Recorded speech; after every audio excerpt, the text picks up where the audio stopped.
Dis-moi Marc, est-ce que tu penses que j'ai bien choisi mon jour pour faire une petite vidéo là? Je sais pas, je me tâte un peu. Parce que le soleil au début il était là, il n'y avait pas de vent.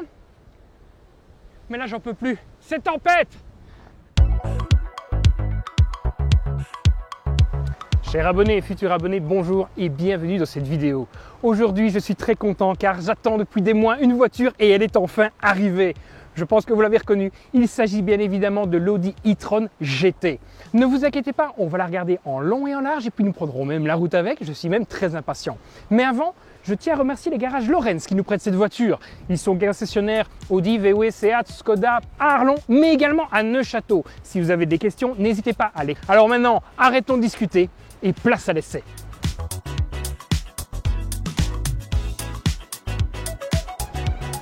Présenté sur internet début février lors d'un show à l'américaine, l'e-tron GT mais également la RS e-tron GT, la version sportive de cette voiture, oui c'est possible, eh bien elles ont la lourde tâche de montrer qu'Audi peut également concevoir une mobilité électrique dynamique et excitante dans le segment des berlines de grand tourisme. Et comment ne pas la trouver désirable quand on voit ces lignes? Et vous savez ce qui me réjouit moi dans ce dessin? Eh bien c'est le changement. Depuis des années, chaque évolution d'Audi se retrouvait avec des arêtes plus marquées et plus tranchantes. Mais depuis l'A3 de dernière génération, c'est fini. Maintenant, on a une voiture qui est un petit peu plus ronde, élégante et féminine, tout en restant virile et sportive. On en avait déjà parlé pas mal lors de l'essai de l'Audi A3 que vous pouvez retrouver en description de cette vidéo. Mais l'e-tron GT poursuit encore cette évolution avec un dessin dans la douceur et l'élégance. Alors certes, il me faudra un peu de temps pour m'habituer à cette face avant, que je trouve quelque peu torturée, mais dans l'ensemble, c'est un très bon travail. Et l'aérodynamique est du même acabit. On a une voiture qui a passé des heures en soufflerie. C'est le vent qui a dessiné les courbes de cette voiture. On retrouve par exemple ce pavillon de toit qui vient très loin sur l'arrière, qui permet également de gagner de l'espace dans l'habitacle. On va y revenir. On a également un fond plat pour accélérer l'air sous la voiture et ce diffuseur qui vient, en plus de cet aileron mobile, plaquer l'arrière de la voiture littéralement au sol.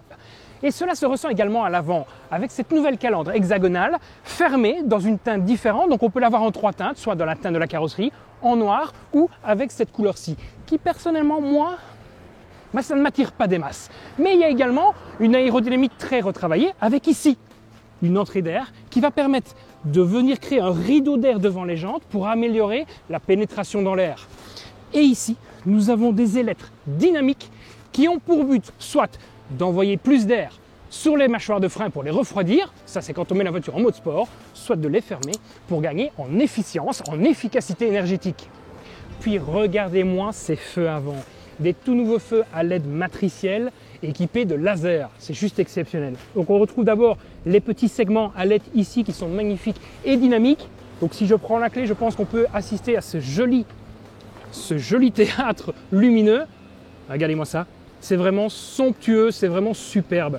Et on retrouve en plus ici un petit X.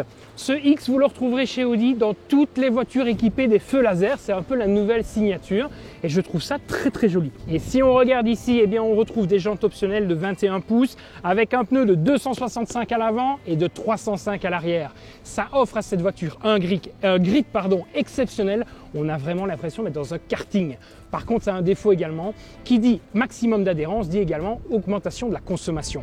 Et pour une voiture électrique où l'autonomie est plus limitée qu'une voiture thermique, ça peut vite devenir problématique. Alors pour contrer ce genre de choses, qu'a fait Audi? Eh bien ils sont venus placer ici des petits caches en plastique dont le but est d'augmenter l'aérodynamique de la voiture. Ça empêche l'air de venir rentrer à l'intérieur et ça permet de garder un genre de coussin sur la roue. Mais ce n'est pas tout.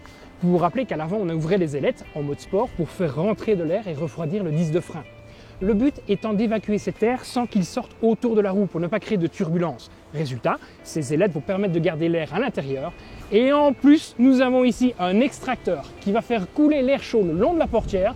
Tout ça dans un but d'améliorer l'aérodynamique de la voiture. Je vous l'ai dit, cette voiture a passé énormément de temps en soufflerie. Et venez voir à l'arrière.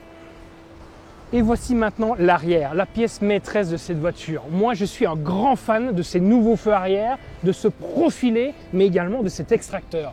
Les feux reprennent ici les petits segments qu'on retrouve à l'avant et se rejoignent au centre avec une barre de LED. C'est juste somptueux. En plus, quand on prend les feux matriciels en option sur cette voiture et de base sur la version RS, eh bien on n'a plus de feux de recul distincts. Ce sont les clignoteurs qui vont jouer le rôle de feux de recul. C'est très intelligent, très bien fait. Ça permet d'avoir un dessin épuré et très design. Alors je vous l'ai dit tout à l'heure, l'extracteur qui est ici fait assez racing et vient en plus augmenter avec le fond plat le grip de la voiture en la plaquant au sol.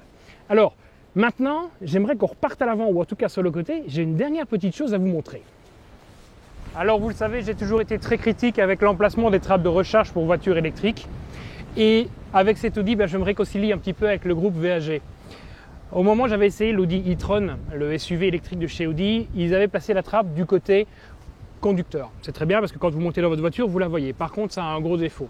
Quand vous mettez charger votre voiture en ville, dans les mégalopoles, avec les emplacements de chargement du trottoir, vous avez deux problèmes. Le premier, le câble doit passer au-dessus de votre capot pour aller dans la borne.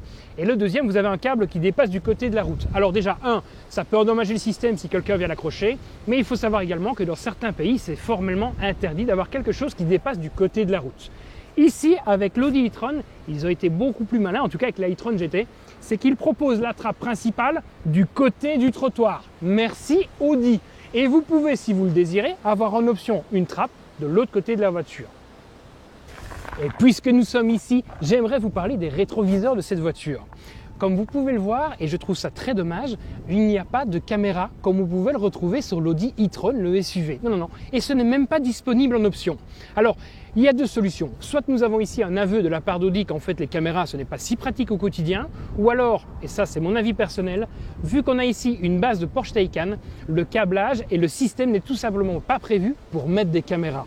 Alors, ça va peut-être venir plus tard, on n'en sait encore rien, l'avenir nous le dira, mais je trouve que sur un véhicule porte-drapeau comme celui-ci, c'est un petit peu dommage quand même.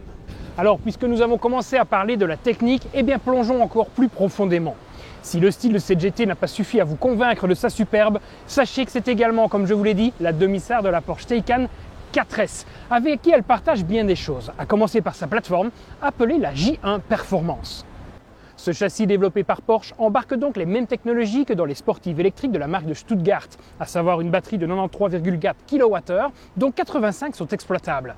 Celle-ci se trouve à plat dans le plancher avec une petite subtilité que je vous explique tout de suite. Audi voulait garantir de l'espace pour au moins 4 personnes à bord de sa voiture en étant confortablement installés. Résultat, dans cette batterie complètement à plat dans le plancher, ils ont décidé de retirer certaines cellules afin de dégager l'espace pour les pieds des passagers arrière. C'est très malin et si on regarde, en fait, on a l'impression que les pieds des passagers arrière sont réellement posés sur le dessous du châssis de la voiture. C'est assez impressionnant à voir, on a l'impression d'avoir les pieds posés sur la route.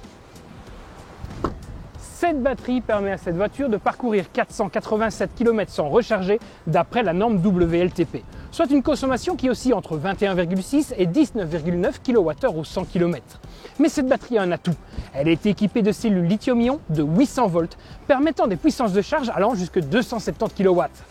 Dans les faits, ça nous fait une voiture qui recharge sa batterie de 5 à 80% en seulement 22 minutes et 30 secondes, soit 100 km d'autonomie récupérée en seulement 5 minutes. Ça, c'est uniquement possible, vous l'imaginez bien, sur les bornes en courant continu suffisamment puissantes, comme les bornes de chez Ionity, qui montent à des puissances allant jusqu'à 350 kW. En courant alternatif, par contre, c'est un peu différent, car le chargeur embarqué ne fait que 11 kW, et pour passer de 0 à 80%, eh bien, il faudra compter plus ou moins 6 heures et 20 minutes. Par contre, vous pouvez choisir en option le chargeur de 22 kW, qui à ce moment-là vous permettra de le faire en seulement 3h30. Alors je sais ce que vous êtes en train de vous demander. D'accord, j'ai compris la batterie, je vois très bien ce qu'elle est capable de faire, mais elle alimente quoi cette batterie ?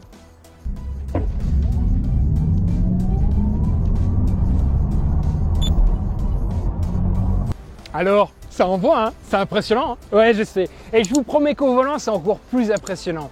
Alors, cet Audi e-tron GT Quattro est équipé, comme son nom l'indique, d'un système de 4 roues motrices. Celui-ci se base sur 2 moteurs électriques synchrones à aimant permanent, positionnés sur les 2 essieux. Et quand l'adhérence du sol est suffisante, il faut savoir que le système va favoriser le moteur avant, permettant ainsi à la batterie de consommer moins d'énergie en coupant l'alimentation du moteur arrière.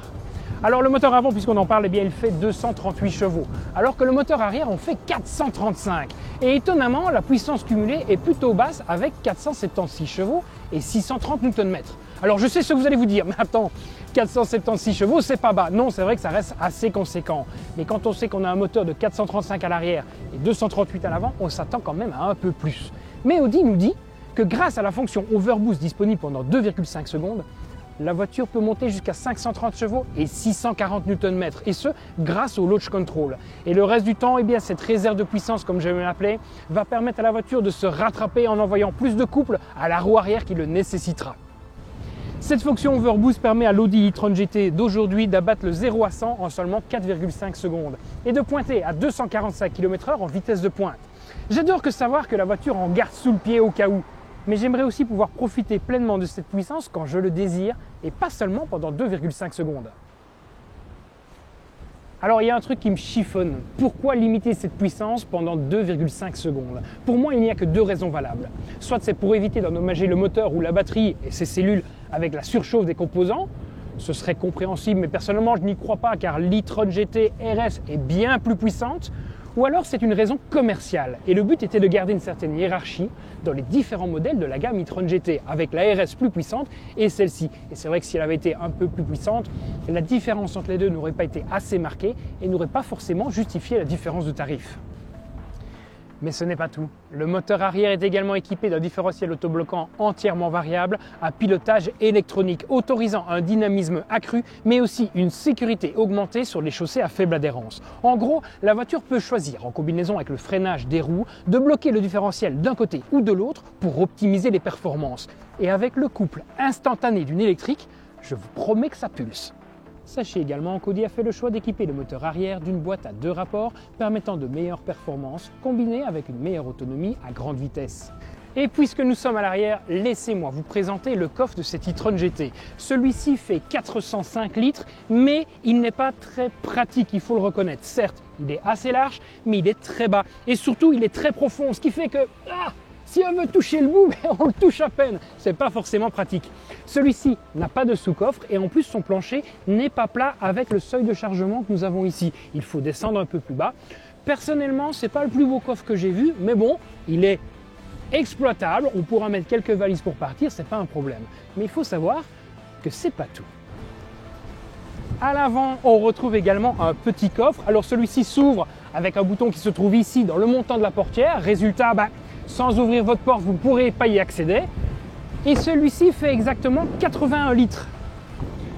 Et la cerise sur le gâteau, c'est que celui-ci n'a pas de cache, il est directement accessible et il est étanche grâce à ce joint. Et ça, franchement, eh bien, chapeau Porsche. Porsche? Audi, chapeau Audi. Bravo les gars, bien joué.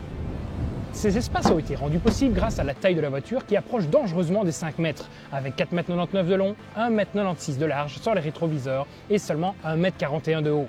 Cette hauteur de pavillon est vraiment pas mal quand on sait que les batteries se trouvent à plat sous le plancher. Par contre, avec ces batteries, le poids s'en ressent immédiatement. Pour la voiture de ce jour, on est à 2,2 tonnes à vide.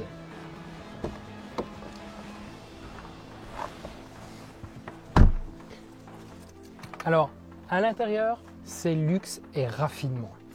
Par quoi commencer? Mais les sièges. Ceux-ci se règlent dans 18 positions. Ils sont ventilés, chauffants, massants. C'est juste exceptionnel. Alors, ils sont un peu fermes, il faut le dire. Je pense que sur des longs trajets, ça peut vite devenir un peu fatigant. J'aurais préféré quelque chose de peut-être un petit peu plus moelleux. Mais ça n'empêche qu'on est très bien tenu parce que c'est une voiture qui, il faut le dire, déménage quand même. Ensuite, parlons du tableau de bord. Celui-ci est juste mais magnifique. Il est en 3 dimensions. Donc on a ici ce carbone, c'est creusé ici avec un relief qui rappelle le design hexagonal de la calandre. On a sur le dessus un cuir surpiqué qui vient se prolonger sur la portière. C'est magnifique. Et regardez ici de la portière, on a un creux en carbone avec par-dessus de l'Alcantara. Enfin, juste en dessous, c'est magnifique, c'est magnifique. Après, il y a des petits détails que moi je n'aime pas. Par exemple, et ça revient tout le temps chez eux, c'est le noir brillant ici au milieu. C'est très beau en photo, mais par contre, ça se griffe rapidement. Il faut refaire des polish pour plastique. Surtout que c'est l'endroit où on vient mettre ses clés, son GSM, son portefeuille. Voilà, je n'aurais pas mis du noir brillant là-bas. Mais à côté de ce noir brillant, c'est un sans faute. Et même avec cette boîte à gants en dur, oui, parce qu'elle est en dur comme ici en bas, mais par contre, au toucher, ils ont choisi des matériaux qui font très qualitatifs. On n'a pas l'impression de toucher un truc dur. C'est vraiment superbe. En plus, c'est figé comme dans du marbre. L'assemblage est parfait. C'est un sans faute au niveau de l'intérieur de cette voiture. Alors, j'ajouterai maintenant le côté technologique. On a ici au centre un écran tactile qu'on connaît bien chez Audi, c'est cet écran à retour haptique, mais on a également l'écran ici derrière le volant. Je pense que ces deux-là, on les connaît, tous ceux qui ont les Audi commencent à les connaître. On a en plus un troisième écran qui se trouve ici dedans et qui nous permet d'avoir le head-up display ici projeté au loin sur la route. C'est toujours très agréable. À côté de ça, on retrouve également pour l'infodivertissement un système Bang & Olufsen qui donne une sonorité juste exceptionnelle. Bon, je pense qu'on a maintenant fait le tour de l'avant de cette voiture. Je vous propose de passer à l'arrière.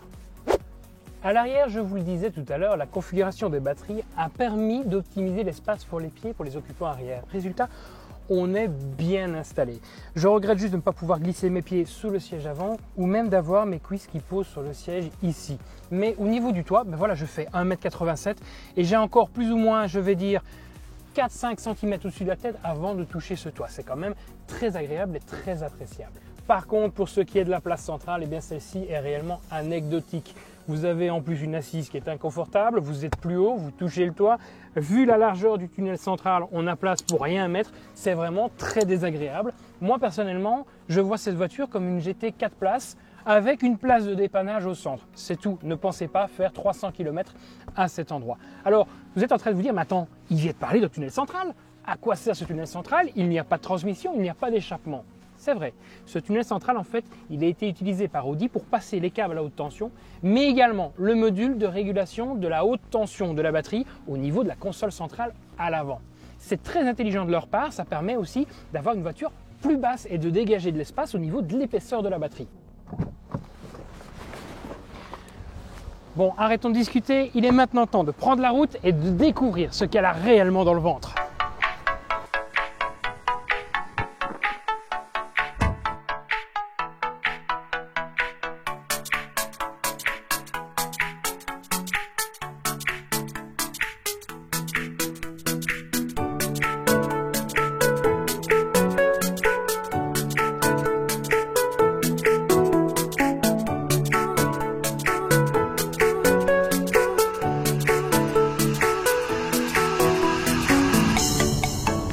Alors je dois être honnête avec vous, je m'éclate au volant de cette voiture. Je penserais qu'elle serait brutale, qu'elle ne serait pas forcément agréable, que ça ferait un petit peu mal partout, mais pas du tout. C'est une voiture qui sait doser l'accélération. C'est même un petit peu trop, c'est-à-dire qu'en mode sport, on aimerait que ce soit un peu plus brutal et ça ne l'est pas. Il manque un petit quelque chose. Je pense qu'Audi a réservé ça à la version RS, bien évidemment, de cette voiture. Je me réjouis de l'essayer pour voir la différence. Alors par contre, au niveau de la sonorisation, très bon travail de la part d'Audi. On a un pare-brise à l'avant qui est doublé. Oui, vous avez bien entendu. Il est doublé, ce qui fait que on n'entend pas du tout les bruits de vent sur le pare-brise. C'est très agréable. Par contre, les pneus larges de cette version, avec du 305 à l'arrière, ils chantent. Ils chantent sur la route, ça que voulez-vous, c'est inévitable. À un moment, c'est impossible de faire autrement. Allez, regardez-moi ça, je fais demi-tour dans un mouchoir de Porsche. On a une berline de 5 mètres qui fait demi-tour comme ça au milieu d'un carrefour. C'est juste exceptionnel. Elle est vraiment pensée différemment. Alors ça a été rendu possible, pourquoi aussi? Parce qu'on n'a pas de moteur à l'avant, ce qui fait qu'on a plus de liberté au niveau du mouvement de l'essieu avant. C'est très intelligent, ça veut dire qu'on n'a pas juste fait une voiture comme on faisait une voiture thermique, non, on est allé au-delà et on a pensé les choses intelligemment. Alors j'ai déjà abordé avec vous 2 points, à savoir l'accélération et la sonorisation. Il m'en reste 2 autres à aborder, à commencer par le confort et cette suspension. Elle est juste phénoménale. Je vais être clair et net dès le départ. C'est la meilleure suspension que j'ai jamais essayée sur cette chaîne. Il n'y a pas photo. Rien ne lui arrive à la cheville. Elle est précise, c'est-à-dire que si je la place en virage, je ne sens pas de roulis, la voiture ne chasse pas. Elle n'est pas sautillante. Sur route dégradée comme ici, la suspension ne se met pas à sautiller. On est à plat, on est sur un coussin. Et si vous venez à arriver sur un petit Dodane ou sur un coussin berliner comme nous avons ici, eh bien ça fait juste cloc-cloc, on reste à plat, ce n'est pas désagréable. Et là, je reviens sur les sièges dont je vous parlais qu'ils étaient un peu durs tout à l'heure. Eh bien en fait, ça ne devient pas gênant du tout, car ils n'ont pas besoin d'absorber les dégradations de la route puisque la suspension le fait avec brio. Et je rappelle quand même qu'on est monté en 21 pouces. C'est pour dire le travail qui a été réalisé sur cette liaison au sol. Alors, le dernier point maintenant, eh bien, elle concerne à nouveau les roues, puisque je vais vous parler du freinage, et celui-ci est un petit peu différent.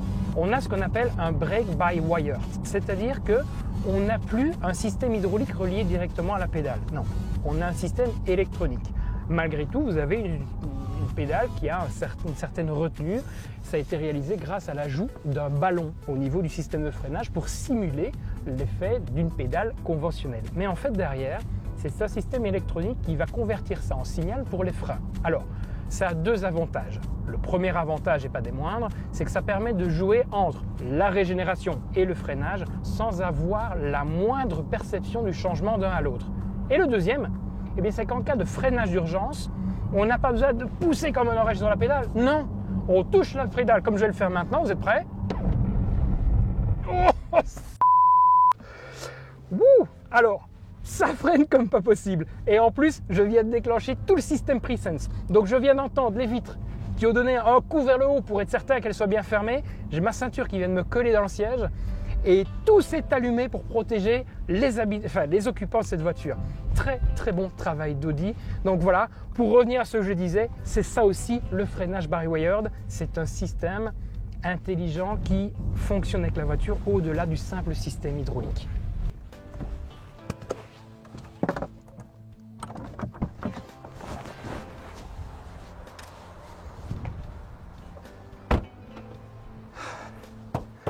Quelle voiture! Franchement, on s'éclate au volant de cette voiture, c'est juste exceptionnel. Alors, au cours de cet essai, cette e-tron GT Quattro a consommé plus ou moins 22 kWh au 100 km. C'est une moyenne un peu plus élevée que celle annoncée pour le WLTP, mais ça reste assez raisonnable parce qu'il faut dire que je n'ai pas vraiment eu une conduite assez détendue et économique. Je pense que si on était plus cool, on pourrait atteindre les 19-20 kWh sans aucun problème.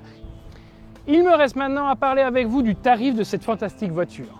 L'Audi e-tron GT Quattro est vendu à partir de 102 900 €, même si la voiture de ce jour, qui est pas loin d'être full option, est à 138 840 € et 75 centimes hors toute remise. Il faut savoir qu'il existe également une version RS de cette voiture qui, elle, est en vente à partir de 143 200 €. Celle-ci reçoit beaucoup plus d'équipements de série et surtout, ces moteurs voient leur puissance cumulée totale augmenter jusqu'à 598 chevaux et 830 Nm. Je ne sais pas si vous réalisez. Et elle a également l'overboost.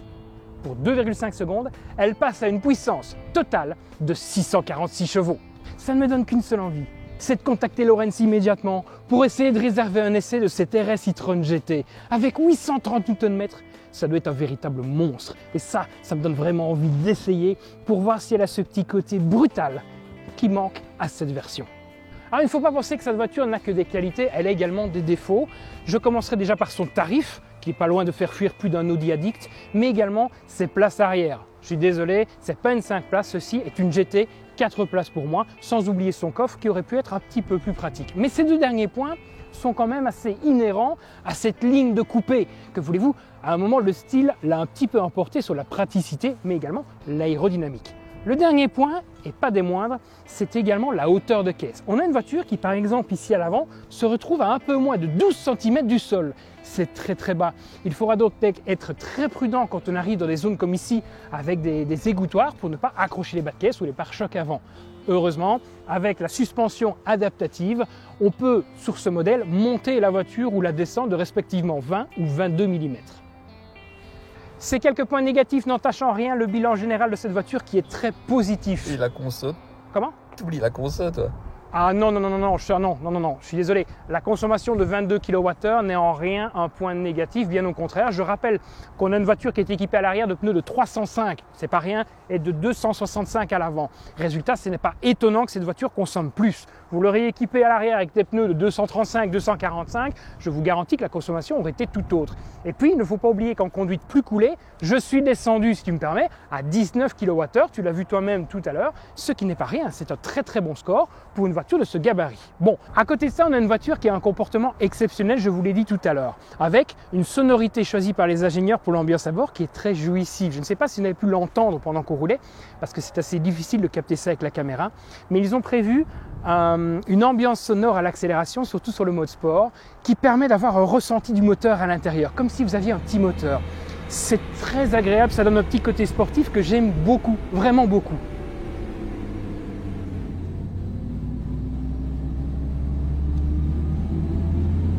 Alors, on n'oublie pas non plus l'ambiance à bord qui est un point très positif, mais également la technologie de la batterie avec ses 800 volts, mais la finition et le confort sont vraiment les cerises sur le gâteau. Beaucoup de bonnes choses en tout cas pour cet Audi, dont les gènes Porsche, il faut le reconnaître, ont été assez difficiles à cacher.